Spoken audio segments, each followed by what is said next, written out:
Hola nuevamente. En el video anterior hemos visto ya tres temas sobre fracciones. Hemos visto cómo se escribe una fracción. Bien, vamos a pintarlo aquí. Hemos visto cómo se escribe una fracción.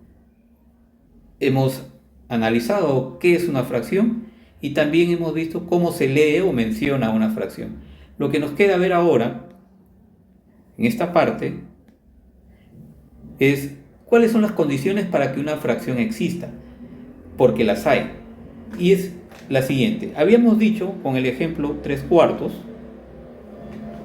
que esto es la representación de un número, ¿verdad? A través de otros dos, el 3 y el 4, que se están dividiendo. Bien, importante, estoy mencionando la operación división y debes recordar que no hay procedimiento, no existe la forma de dividir entre 0, ¿correcto? De manera que si esto representa una división, el denominador, el número que va bajo la línea de quebrado, nunca, jamás puede ser 0. Bien, entonces, las condiciones o condición para que exista una fracción o para que una fracción sea válida es que el denominador sea diferente, así se escribe diferente, de 0. El 0 yo lo escribo así, ¿ya? Por favor acostúmbrense, cuando lo vean que haga eso es porque para mí es un 0. Voy a escribirlo aquí. Esa es la condición para que una fracción sea válida. Profesor, ¿y no hay otra condición? No.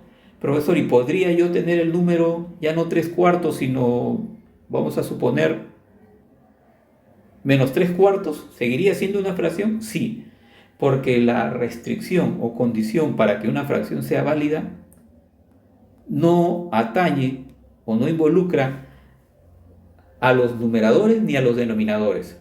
Perdón, no involucra a los numeradores ni a los denominadores respecto a su signo. No nos dicen nada acerca de el signo del numerador ni del denominador para que la fracción sea válida. Si no nos dicen nada, no tenemos por qué pensar que los números negativos no pueden formar una fracción. Lo único que debemos tener presente siempre es que el denominador nunca puede ser 0, jamás, ¿correcto? Entonces, yo puedo tener, profesor, un número como este, o podríamos tener este número como fracción. Pues sí, porque la única condición para que sea válida esta fracción es que el denominador no sea 0. Y como ustedes ven aquí, el denominador, -60, no es 0. Bien. La siguiente pregunta.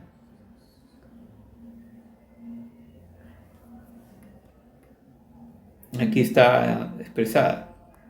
¿Cómo nacen o se originan las fracciones? Fíjese.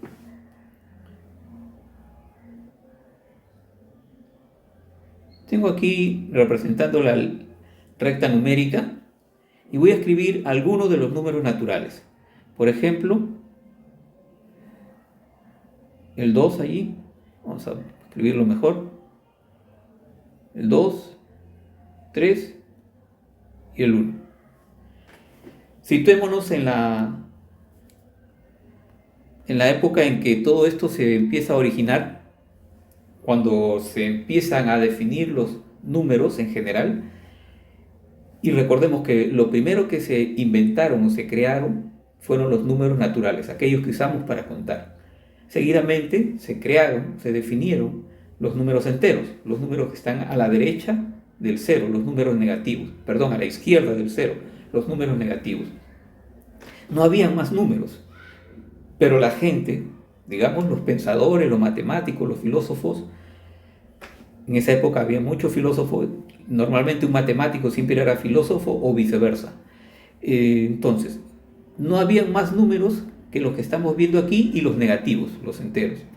Pero ellos decían, es decir, que la recta numérica que aquí vemos, hay espacios que no podemos llenar, que no podemos representar con números.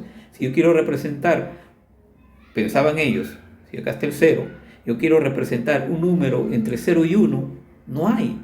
¿Qué número sería?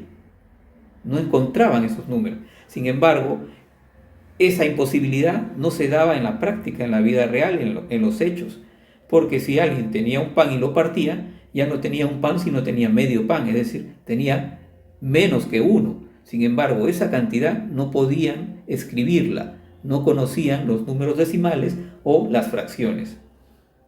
Esa es la necesidad por la cual se crean las fracciones, de manera que los matemáticos llegaron a definir que cuando algo, como por ejemplo este lápiz, se parte, quedan elementos menores a la unidad, porque esto representa la unidad en este momento. Esa parte, entonces, al ser menor que la unidad, tendría que estar entre 0 y 1. Bien, sin embargo, no vieron la posibilidad de que hubiesen números mayores a la unidad como quebrados o como decimales, porque decían, pensaban, ellos razonaban, si esto yo lo parto, siempre cualquier pedazo que yo tome después de partirlo, si lo parto en 2, en 3 o en 5, cualquiera de esas partes nunca, jamás va a ser mayor que el total, que la unidad. De manera que los números fraccionarios para ellos siempre eran menores que 1. Esta explicación que les estoy dando da pie a la clasificación de las fracciones, que vamos a ver en el siguiente video.